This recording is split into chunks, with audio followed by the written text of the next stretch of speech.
Hello all the aspirants, मेरा नाम है लवकांत चतुर्वेदी और मैं सीजीएल अड्डा 24/7 के इस चैनल पर आप सभी का स्वागत करता हूं। आज का जो हमारा मेन टॉपिक है या फिर जो मेन फोकस है जिस पे हम बात करने वाले हैं वो है इंग्लिश। आप सभी को पता है कि इंग्लिश एक अहम रोल अदा करता है आपकी एसएससी सीजीएल की जर्नी में, चाहे वो टियर 1 हो चाहे टियर 2 हो, दोनों में इंग्लिश का बहुत ही महत्वपूर्ण वेटेज है। चाहे आप ये बात बोल सकते हैं कि टियर 1 में सर इक्वल वेटेज है बाकी सब सब्जेक्ट के साथ, लेकिन tier 2 is the game changer, क्योंकि आप सबको पता है मेंस इज मेन। आज के टाइम पे एक कोड लाइन ये आपको हमेशा याद रखनी चाहिए, आप अपने घर में भी लगानी चाहिए, दैट मेंस इज मेन। और इस मेंस में इंग्लिश का वेटेज 135 है, बाकी सब सब्जेक्ट से बहुत ज्यादा। गेम चेंजर बोल सकता हूं मैं इंग्लिश को एसएससी सीजीएल में। आज के टाइम पे पाथ ब्रेकर, गेम चेंजर, जितने भी वर्ड्स हो सकते हैं, डिसीजन मेकिंग, सब कुछ इंग्लिश है। पूरा खेल इंग्लिश बदल सकता है। आपके 10 या 15 नंबर कम और इंग्लिश में और आपका खेल खत्म है एसएससी सीजीएल से। आपको पता है, मैं आपको बता दूं कि मेरे 320 मार्क्स से मेरी ऑल इंडिया रैंक है 1249। सेम डे मेरे और एक और साथी हैं देवेश पांडे सर, उनके 318 मार्क्स थे, उनकी रैंक है 2500 प्लस। आप ये देखिए, 2 नंबर से अंतर, मात्र 2 नंबर से रैंक डबल। आप बिल्कुल रिस्क नहीं ले सकते 5 नंबर का भी, और खासकर इंग्लिश में। इंग्लिश एक ऐसा सब्जेक्ट है जो कम टाइम में अच्छा रिजल्ट दे सकता है आपको। जीएस पढ़ना है आपको, जीएस समुद्र पढ़ने से अच्छा, आप ज्योग्राफी पढ़ने बैठे हो उससे अच्छा आप इंग्लिश पढ़ लो, इंग्लिश की वोकैबुलरी पढ़ लो, वो आपको ज्यादा काम मदद करेगी पेपर में एज कंपेयर टू जीएस आपका। आप अगर ज्योग्राफी पढ़ रहे हैं अलग से बैठ के, या कुछ ऐसा सब्जेक्ट पढ़ रहे हैं, इकोनॉमिक्स पूरा बैठ के पढ़ रहे हैं, तो उससे अच्छा आप इंग्लिश पढ़ लो। लेकिन आज हम बाकी सब चीजों से बाकी चीजों में ना ध्यान रखते हुए अपना पूरा फोकस रखेंगे इंग्लिश में। मेरे कैसे मार्क्स आए और आप लोग कैसे अपना स्कोर इंप्रूव कर सकते हैं, उसके पीछे पूरा फोकस रहेगा हमारे। मेरे जो मेंस में मार्क्स हैं वो हैं 124। और मैं एक सच्चाई और आपको बता दूं कि मेरा बैकग्राउंड इंग्लिश का इतना वीक था कि मेरे एक भी मॉक टेस्ट में इंग्लिश में 110 प्लस नहीं आए। ये मैं आपको सच्चाई बता रहा हूं, इसमें कुछ झूठ नहीं है कि नहीं सर आप फेंक रहे हो। मैं गारंटी, मैं स्क्रीनशॉट भी दिखा सकता हूं आप लोगों को कि मेरे एक भी मॉक टेस्ट में 110 प्लस नहीं गए हैं। मेरा हाईएस्ट स्कोर ही 110 गया है मॉक टेस्ट में, और मैं मेंस के एग्जाम में मेरा स्कोर 124 रहा है। उसके पीछे का कारण, उसके पीछे की वजह, मैंने कैसे तैयारी की। मेरा जो फर्स्ट मॉक टेस्ट में स्कोर था इंग्लिश में वो 70 कुछ था, मुझे एग्जैक्टली याद नहीं है। मेंस के मॉक टेस्ट की बात कर रहा हूं, उसमें 70 प्लस कुछ था, लेकिन अल्टीमेटली मैं मेंस में 124 स्कोर करने में कैसे कामयाब रहा, उसके पीछे का कारण वो हम जानेंगे आज के सेशन में। फोकस एरिया, सबसे पहले बात आती है फोकस एरिया। सर हम फोकस किस चीज पे करें, कौन से टॉपिक पे? इंग्लिश में। इंग्लिश वास्ट है, इंग्लिश आपको पता है, कॉम्प्रहेंशन,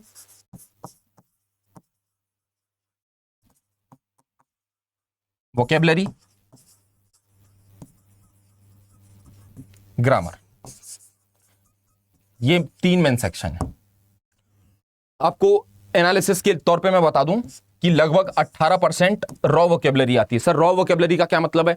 मतलब antonym, synonym, idioms, phrases, one word substitution और वोकेबलरी, मतलब वर्ड मीनिंग, ये 5 चीजें मिला के 18% एग्जाम में आती। आप खुद अपना देख सकते हैं वेटेज कितना हो गया इस चीज का। लगभग आप एक हिसाब से देख सकते हैं कि 27 नंबर के समथिंग आपके ये हो गए, ठीक है, 26 नंबर के समथिंग ये हो गए। कॉम्प्रहेंशन, आपको पता है आप कॉम्प्रहेंशन में सब सोल्व कर लेते हैं। क्यों? क्योंकि कॉम्प्रहेंशन में जो लिखा है उसी से क्वेश्चन पूछा है। आपको एक पूरा का पूरा पैराग्राफ दे रखा है, अनसीन पैसेज दे रखा है, उसी में से आपसे 5 क्वेश्चन पूछे, 1 2 3 4 और 5, ठीक।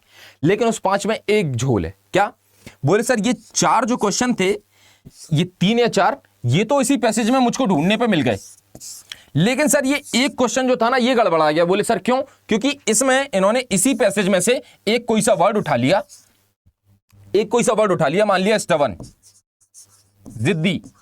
इस पैसेज में कहीं पे भी ये वर्ड आया स्टबर्न, और मुझसे उसका क्या पूछ लिया? बोले सर मुझसे उसका एंटोनिम पूछ लिया, जो मुझे इस पैसेज में नहीं लिखा हुआ कहीं दिख रहा है। यहां पे भी कौन काम आया? बोले सर वोकेबलरी ही काम आई अल्टीमेटली। और एक बात, कॉम्प्रहेंशन में कैसे? कॉम्प्रहेंशन को आप समझोगे किसकी मदद से? कॉम्प्रहेंशन में अल्टीमेटली लिखी तो पूरी इंग्लिश ही, सारी की सारी इंग्लिश लिखी हुई है, उसको समझोगे किसके मतलब से? आपकी भाषा क्या है, हमारी भाषा क्या है बोलचाल की? मैक्सिमम लोगों की हिंदी भाषा एसएससी की जो प्रिपरेशन कर रहे हैं, ठीक है, मैक्सिमम लोग हिंदी जानते हैं।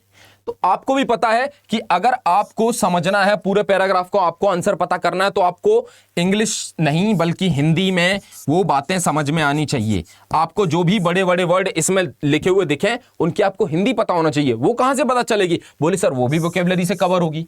आपको पैराग्राफ समझ में हिंदी में आएगा वोकेबलरी की मदद से, तो आप और अच्छे से उसको कम टाइम में सॉल्व कर पाएंगे। इसका मतलब क्या है? इसमें भी वोकेबलरी का ही रोल है। बोलो हाँ या ना? ठीक है। क्लोज टेस्ट में भी आप वोकेबलरी का बहुत ज्यादा इस्तेमाल कर सकते हैं। ग्रामर, टेंसेस का बहुत, देखो क्लोज टेस्ट में दो चीजों का इस्तेमाल होता है। अगर मैं इसमें क्लोज टेस्ट और ऐड कर दूं तो क्लोज टेस्ट में दो चीजों का इस्तेमाल होता है आपका अल्टीमेटली। किसका? बोले सर टेंस। टेंस क्या है? आप बचपन से टेंस पढ़ते आ रहे हैं, आपको बस वर्ब की फॉर्म्स याद करनी है। मेनली आपको टेंस समझ में आ जाएगा कि अगर सेंटेंस विल के साथ स्टार्ट हो रहा है तो इसमें वर्ब की कौन सी फॉर्म जाएगी, पास्ट है, प्रेजेंट है, फ्यूचर है, उस हिसाब से वर्ब की कौन कौन सी फॉर्म्स लगेंगी, ये आपको पता चल जाए। बहुत सिंपल है टेंस। क्लोज टेस्ट में आप एक टेंस को कंप्लीट कर लीजिए, वो चीज हो गई। ठीक है। दूसरा, वोकेबलरी से रिलेटेड कुछ आपको पूरा सेंटेंस समझ में आ रहा है, आपको 4 ऑप्शन दिए हुए हैं। एक जो फिल इन द ब्लैंक्स है क्लोज टेस्ट में, उसमें आपको जो 4 ऑप्शन दे रखे हैं उन्होंने, 1 2 3 4, आपको उनमें से चारों के मतलब पता है। वो कैसे पता होंगे? बोले सर मुझे वोकेबलरी बहुत अच्छी आती है। चारों के मतलब पता है आपको, आप उन 4 में से तुरंत 2 या 3 को एलिमिनेट कर पाओगे कि इस जगह पे ये 2 तो नहीं ही आएंगे, एकदम ही आउट ऑफ द कॉन्टेक्स्ट दे दिए, तो उससे आपका 50% क्वेश्चन सॉल्व हो गया। यानी कि कुल मिला के वोकेबलरी इन सब में मैं आपको बोलूंगा पूरे पेपर में 50% से ऊपर का रोल प्ले कर रही है। आपकी वोकेबलरी 50% से ऊपर का रोल प्ले कर रही है। आप ना मानो, एक बार मेरी बात मान के कोशिश करके देख लो, सिर्फ वोकेबलरी पे ध्यान दे लो ढंग से।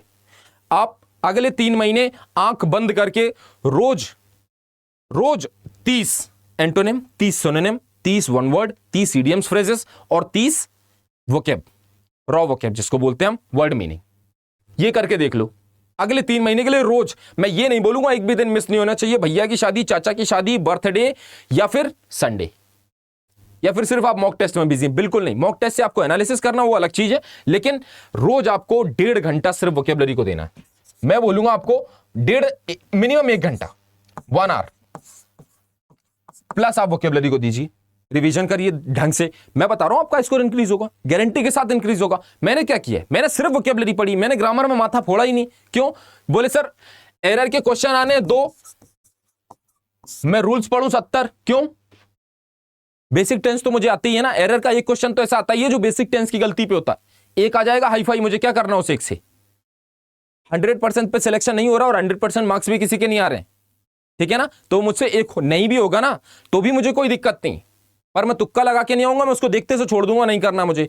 मैंने अपनी इंग्लिश में एक क्वेश्चन छोड़ा और 2 गलत हुए, और जो क्वेश्चन छोड़ा है वो एरर का क्वेश्चन था। 2 एरर के क्वेश्चन आए थे, एक मैंने बेसिक टेंस पे कर दिया और दूसरा मैंने छोड़ दिया। क्यों? क्योंकि मैंने एरर पढ़ के ही नहीं गया, मैंने 70 रूल्स में दिमाग ही नहीं लगाया ताकि कंफ्यूज हूं। 70 रूल्स भी पढ़ लूंगा तो सारे 70 के 70 मुझे याद नहीं रहने वाले एग्जाम में वहां जाके। मैं उन लोगों के लिए बात कर रहा हूं जो बिगिनर्स हैं या जिनकी ज्यादा अच्छी तैयारी नहीं है। अब जो लोग ऑलरेडी 2-2 साल से कोर्स कर रहे हैं या जो कोर्स कर चुके हैं, उनके लिए मैं ये सब बातें नहीं बोल रहा हूं। उनको भैया फिर तो पूरे 135 आउट ऑफ 135 पे फोकस करना चाहिए। मैं कर रहा हूं 110 120 प्लस वालों के लिए बात, ठीक है। तो आपको उसके लिए पढ़ने की जरूरत नहीं है कि भाई आप पूरे 70 के 70 रटो। आपके पास टाइम है, पढ़ो, नहीं है तो इतना कर लो, बहुत है, पर्याप्त है, ठीक है। ये हो गया आपके main area of focus grammar में, ठीक है। जितनी ज्यादा से ज्यादा आप चीजें सीख सकते हैं, प्रयास करो उतना। अब और क्या है मेन एरिया ऑफ फोकस?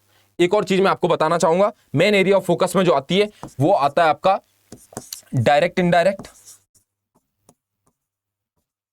ये मैंने बहुत शिद्दत से किया। बोले सर कहां से किया? कोई किताब से नहीं किया, एनालिसिस। मॉक टेस्ट दो, एनालिसिस करो। एक्टिव पैसिव, अगर आपको ये एनालिसिस से समझ में ना आए, एक्टिव पैसिव और डायरेक्ट इनडायरेक्ट, तब आप किताब की तरफ रुख करो। अन्यथा आप अगर 20 या 25 मॉक टेस्ट दे लेंगे, आपके सारे टाइप कवर हो जाएंगे, खत्म हो जाएगा, आपको कुछ करने की जरूरत नहीं पड़ेगी। क्यों? अगर दिक्कत आपको किस में आएगी? बोले सर क्वेश्चन मार्क वाले समझ में नहीं आते, तुरंत जाओ किताब में क्वेश्चन मार्क वाले देख लो, एक्टिव पैसिव वॉइस कैसे सॉल्व होते हैं, बैठ गया दिमाग में, खत्म करो। अब मैं इन दोनों पे फोकस क्यों कर रहा हूं? क्योंकि हर बार एग्जाम में 5 क्वेश्चन, चाहे प्री हो चाहे मेंस हो, आप खुद अपना वेटेज देख लो। 20%, 15 से 20% का वेटेज सिर्फ ये 2 लेके चलते हैं। साथ में एक और जो इंपॉर्टेंट चीज है आपके लिए इस एग्जाम में, और वो है आपके लिए पैराजंबल। मेंस में पैराजंबल ने भी इस बार खेल बिगाड़ा, तो आप इसको भी एक मेन एरिया ऑफ फोकस में लेके चल सकते हैं इन दोनों के साथ में। ठीक है, इन 3 चीजों की आप भर के तैयारी कर सकते हैं। ग्रामर में अपना माथा फोड़ने से अच्छा है आप इसमें अपना माथा फोड़ लो प्लीज। क्यों? क्योंकि ये दोनों बहुत ईजी है, इसमें थोड़ी सी आपको दिक्कत आएगी लेकिन प्रैक्टिस के साथ ये भी आ जाएगा। रीडिंग जितनी अच्छी आपकी हो जाएगी उतना अच्छा ये हो जाएगा, जितनी अच्छी वोकेबलरी हो जाएगी आप उतना अच्छा सेंटेंस को कनेक्ट कर पाएंगे, उतना आपकी मदद होगी इसमें।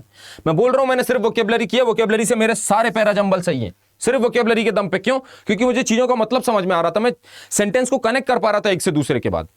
क्या इसके बाद यही आएगा? आपको फालतू ग्रामर के बाद ये ग्रामर नहीं आनी चाहिए, अगर विल लगा दिया तो अगले सेंटेंस में बी आएगा। मैं फालतू नहीं बोल रहा हूं एक बार फिर भी, लेकिन अगर आपको मतलब पता होगा आपका बेसिक काम चल जाएगा। आपको कौन सा टीचर बनना है आगे चल के, आपको कौन सा इंग्लिश पढ़ानी है, आपको तो सिलेक्शन से मतलब है, आपको पोस्ट से जॉब से मतलब है, आपकी बात खत्म। और किसी चीज से आपको मतलब नहीं है और उसके लिए इतना काफी है। पैराजंबल की प्रैक्टिस करो, एक्टिव पैसिव और डायरेक्ट इनडायरेक्ट पे दिमाग लगाओ। ठीक है, अब क्या नहीं करना है जो मैंने आपको बता चुका है। क्या? ग्रामर में अपना ज्यादा टाइम वेस्ट नहीं करना है। आप जितनी बेसिक चीजें पढ़ सकते हैं, जैसे टेंस हो गया। क्या बोले सर टेंस पढ़ लेते हैं? टेंस देखो आपको हर जगह हेल्प करेंगे। टेंस आपको क्लोज टेस्ट में भी हेल्प करेगा, ठीक है, टेंस आपको पैराग्राफ में भी हेल्प करेगा, टेंस आपको पैराजंबल में भी हेल्प करेगा। तो ये टेंस आपको पढ़ना है। बाकी ग्रामर में फालतू की चीजें बिल्कुल नहीं पढ़नी है। ग्रामर अपने आप में एक पूरा का पूरा समुद्र है, जिसमें से आपको मात्र 8-10 लोटा पानी निकालना है, बाकी पूरा का पूरा पानी समुद्र में ही रहने देना, क्योंकि समुद्र का पानी ज्यादा काम का नहीं होता, खारा होता है। ठीक है, तो आप उस अपने हिसाब से देख सकते हैं। अगर आपका दिमाग बहुत तेज है भाई, आप बहुत शार्प माइंडेड है, आपके पास टाइम भी है, बिल्कुल करिए, इस पूरे समुद्र के पानी को पी जाइए ऋषि अगस्त्य बन के। अन्यथा आपको क्या करना है, नारद मुनि बनिए, चतुर, इतना सा काम करिए, 8-10 लोटे पानी निकालिए और खत्म करिए उसको। ठीक है, आपको चतुर चालाक बनना है, ना कि आपको किसी को प्रूव करना है कि नहीं मुझे इंग्लिश बहुत अच्छी आती, ना आपको टीचर बनना है। ठीक है, तो ये आपके लिए रहा पूरा काम कि आपको क्या नहीं करना है और क्या करना है। मैंने आपको बता दिया छोटा सा डिटेल में कि क्या क्या आपको करना है। मैं आपको फिर से एक ही बात बोलूंगा, वोकेबलरी में आप सबसे ज्यादा दिमाग लगाइए। ये मेरे लिए सबसे जरूरी चीज सिद्ध हुई है। उसके पीछे का कारण यही है, हम हिंदी भाषी लोग हैं, हम हिंदी में समझते हैं चीजों को, हम सोचते हिंदी में, सोच इंग्लिश में नहीं सकते हैं। आप कोशिश करिए, आप बहुत बड़े इंग्लिश के ज्ञाता हैं, भले शशि थरूर को ले लीजिए, किसी को भी, वो सोचेगा तो अपनी मातृभाषा में ही ना। मैं किसी भी चीज को सोचने जाऊंगा तो सोचूंगा काय में, हिंदी में सोचूंगा, अरे हाँ भाई यार ये इंग्लिश पढ़ लेता तो अच्छा रहता। ये तो नहीं सोचूंगा no I should learn English and then I will try to do all this. नहीं, आप सोचते जिसमें उसमें अच्छा करते हैं। ठीक है, आप हिंदी में सोचते हैं, आप वोकेबलरी करिए याद, मतलब पता करिए शब्द का, तब आपके काम आएगी वो चीज। ठीक है, और आपको मैक्सिमम बेनिफिट, मैक्सिमम हेल्प उसी चीज से होगी जब आपको उस चीज का मतलब पता होगा। आपकी सोच को आप वहां पे उतार पाएंगे, और वो तभी होगा जब आपको शब्द के मतलब पता हो। ओके गाइस, तो ध्यान रखिए, ख्याल रखिए, और इंग्लिश को कोशिश करिए कि आप इस तरह से पढ़ें। मैं नहीं मानता कि मेरा तरीका सबको हेल्प करेगा, लेकिन जो लोग इस राह में बहुत भटके हुए, उनको समझ में ही नहीं आ रहा क्या करना है, उनको जरूर हेल्प करेगा। तो प्लीज एक बार इसको करने की कोशिश कीजिए, 15 दिन तो दीजिए। बच्चन साहब भी बोलते हैं कुछ दिन तो गुजारो गुजरात में, तो कुछ दिन तो दो इसको, 15 डेज दो। अगर चेंज दिखता है तो कंटिन्यू करो, नहीं दिखता बंद कर दो, कोई दिक्कत नहीं। मैं नहीं बोलता कि आप मुझे ही ब्लाइंडली फॉलो करो, लेकिन अगर चेंज दिखेगा आपको पॉजिटिव वे में तो आप बिल्कुल फॉलो करो। आपकी, मैं बोल रहा हूं आपको, मैं गारंटी दे रहा हूं आपको हेल्प करेगी ये चीज, कंफर्म है ये। लेकिन आपको शिद्दत से विथ रिवीजन इस चीज को लेना पड़ेगा, अन्यथा आप बोलोगे सर आपने बोला था, मैं तो रोज पढ़ लेता था और भूल जाता था। मैंने रिवीजन भी किया, मैं बोल रहा हूं मल्टीपल रिवीजन। मैं सिर्फ ये बोल के नहीं जा रहा हूं कि मैंने सिर्फ पढ़ रखी थी, मल्टीपल रिवीजन। आप मुझे शब्द दो, मैं आपको 10 सिनोनिम बता के दूंगा, 5 या 10 सिनोनिम बना के दूंगा। उसका कारण ही यही, मल्टीपल रिवीजंस, मैक्सिमम प्रैक्टिस, इन सब चीजों से आपको ये चीज आ जाएगी। तो थैंक यू सो मच, ख्याल रखिए, स्वस्थ रहिए, बाय बाय।